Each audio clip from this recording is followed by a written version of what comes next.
is so noisy in the church. Ningabanga ukuthi abantu bayakhonza kanti ama-emotions.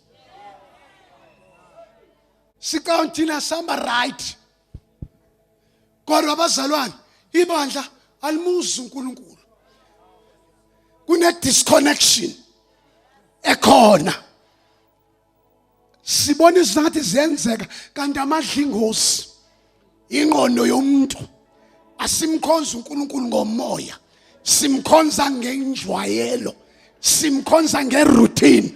Simkhonza ngesiqhelo. Ake nithi amen. Lalela ningakangeni deep entshumayelweni yami. Umoya ingcolo uthi that is why singena emabandleni siphume ama miracles awenzeki. Ibandla likho kwi level ekumele ngabe likuyo. In fact ibandla litshelwa yizwe ukuthi ngabe lenzani, likhokhelwa yizwe. Siphethwa ama politicians, siholwa ama politicians angabe yithi esiba ngama gap standers sithi thus says the Lord. Kodwa ngoba sisukile endaweni, the prophetic ministry is dead in all churches.